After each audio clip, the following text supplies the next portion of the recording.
मालदीव के राष्ट्रपति मोइज़ू की चीन समर्थन पार्टी ने संसदीय चुनाव में सुपर बहुमत हासिल कर लिया है। मालदीव के राष्ट्रपति मोहम्मद मोइज़ू की राजनीतिक पार्टी ने 70 सीटों पर संसदीय चुनाव में सुपर बहुमत हासिल किया है। इसे उनकी बीजिंग समर्थक विदेश नीति के मजबूत समर्थन के रूप में देखा गया, क्योंकि द्वीप समूह राष्ट्र के क्षेत्रीय शक्ति गतिशीलता के बीच भारत और चीन दोनों ने चुनावों पर बारीकी से नजर रखी थी। प्रारंभिक परिणाम सोमवार को सुझाए गए। मोइज़ू के नेतृत्व वाली पीपुल्स नेशनल कांग्रेस यानी कि पीएनसी ने रविवार को हुए चुनाव में पीपुल्स मजलिस की 93 में से 70 सीटें जीती हैं और इसके गठबंधन सहयोगियों मालदीव नेशनल पार्टी एमएनपी और मालदीव डेवलपमेंट अलायंस एमडीए ने 20वें में क्रमशः 1 और 2 सीटें जीती। पीपुल्स मजलिस के पास संविधान में संशोधन करने की शक्ति है। एक समाचार वेबसाइट निहारू की रिपोर्ट के अनुसार भारत समर्थक नेता माने जाने वाले पूर्व राष्ट्रपति इब्राहिम मोहम्मद सोलेह ने नेतृत्व वाली मालदीवियन डेमोक्रेटिक पार्टी के पास पिछले संसद में 65 सीटें थीं, लेकिन इस बार उसने केवल 15 सीटें जीती हैं। दिल्ली हाईकोर्ट ने अरविंद केजरीवाल को असाधारण अंतरिम जमानत पर रिहा करने की मांग वाली जनहित याचिका खारिज कर दी है। 75,000 का जुर्माना लगाया है। दिल्ली उच्च न्यायालय ने सोमवार को दिल्ली के मुख्यमंत्री अरविंद केजरीवाल को उनके कार्यकाल के पूरा होने तक प्रवर्तन निदेशालय और राज्य द्वारा दर्ज सभी आपराधिक मामले में असाधारण अंतरिम जमानत पर रिहा करने की मांग वाली याचिका खारिज कर दी है। अदालत ने याचिकाकर्ता पर 75,000 का जुर्माना भी लगाया और कहा कि आम आदमी पार्टी नेता अदालत के आदेशों के आधार पर न्यायिक हिरासत में है। अदालत ने कहा कि चौथे वर्ष के कानून के छात्र द्वारा we the people of India के नाम से दायर याचिका सुनवाई योग्य नहीं है, क्योंकि अपने रिट क्षेत्राधिकार में अदालतें उच्च पद पर आसीन व्यक्ति के खिलाफ लंबित मामलों में असाधारण अंतरिम जमानत नहीं दे सकती।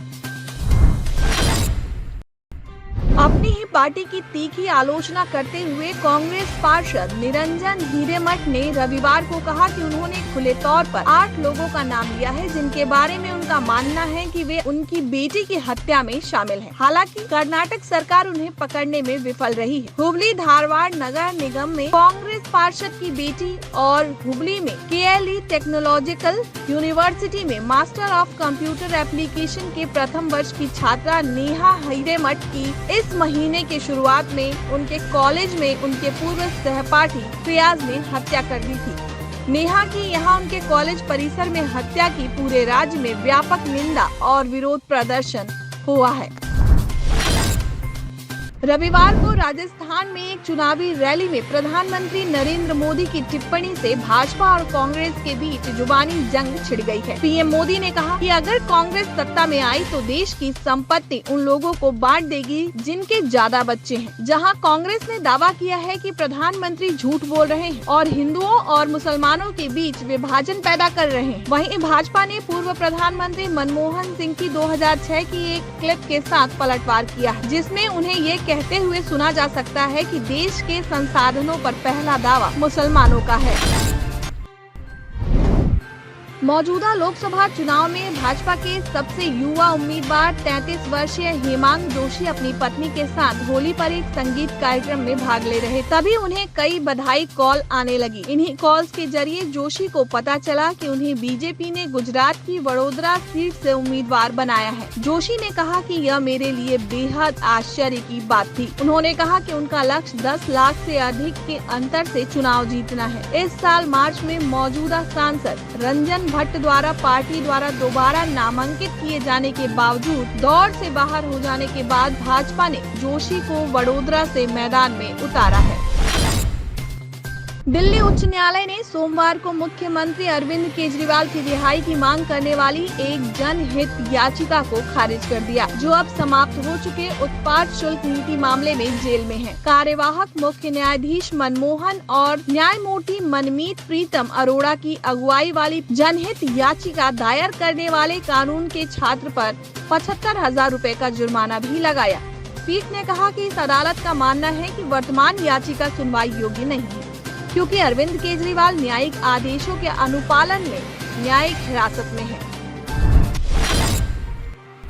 सुप्रीम कोर्ट ने ने सोमवार को 14 वर्षीय बलात्कार पीड़ित की 28 सप्ताह की गर्भावस्था को तत्काल चिकित्सकीय रूप से समाप्त करने का आदेश दे दिया है। सीजेआई DY चंद्रचूड़ की अध्यक्षता वाली पीठ ने बॉम्बे हाई कोर्ट के एक आदेश को रद्द कर दिया है, जबकि यह देखते हुए सायन के मेडिकल बोर्ड ने स्पष्ट रूप से राय दी कि गर्भावस्था जारी रहने से नाबालिग की शारीरिक और मानसिक भलाई पर असर पड़ सकता है। पीठ ने आगे कहा कि हालांकि कुछ हद तक जोखिम शामिल है। बोर्ड ने राय दी कि समाप्ति को अंजाम देने में खतरा पूर्ण विवरण में जोखिम से अधिक नहीं है। पीठ ने कहा कि सायन अस्पताल के डीन से नाबालिग का चिकित्सकीय समापन करने का अनुरोध किया जाता है।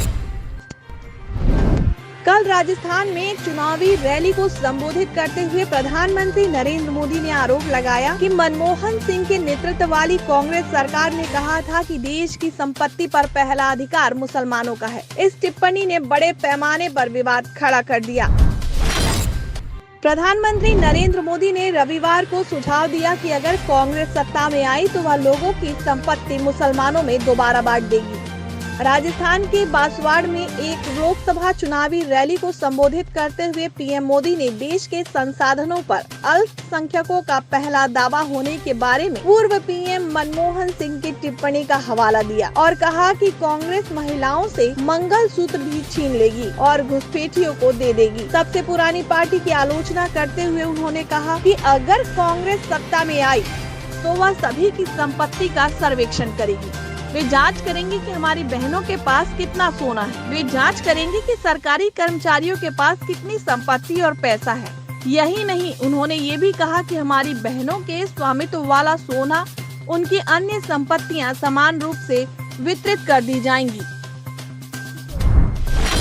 मणिपुर के मुख्य निर्वाचन अधिकारी ने शनिवार को अंतरिम मणिपुर लोकसभा क्षेत्र के 11 मतदान केंद्रों पर 22 अप्रैल को पुनर्मतदान करने की घोषणा की। ये फैसला चुनाव आयोग के उस निर्देश के बाद आया जिसमें 19 अप्रैल को इन स्टेशनों पर हुए मतदान को अमान्य घोषित करने और नए सिरे से मतदान कराने का निर्देश दिया था। अधिकारी ने कहा कि प्रभावित मतदान केंद्र खुरई निर्वाचन क्षेत्र में मोइरंग कंपू, साजेब और थोंगम लिकाई क्षेत्रीय गाँव में 4 और इम्फाल पूर्वी जिले के थोंगजू में 1, उरीपोक में 3 और इम्फाल पश्चिम जिले के कोंथोजम में 1 मतदान केंद्र है। गोलीबारी, धमकी, विनाश की घटनाएं, संघर्ष प्रभावित मणिपुर से कुछ मतदान केंद्रों पर ईवीएम खराब होने और बूथ कैप्चरिंग के आरोप लगने की खबर आई थी, जहां शुक्रवार को 2 लोकसभा क्षेत्रों आंतरिक मणिपुर और बाहरी मणिपुर में 72% मतदान दर्ज किया गया।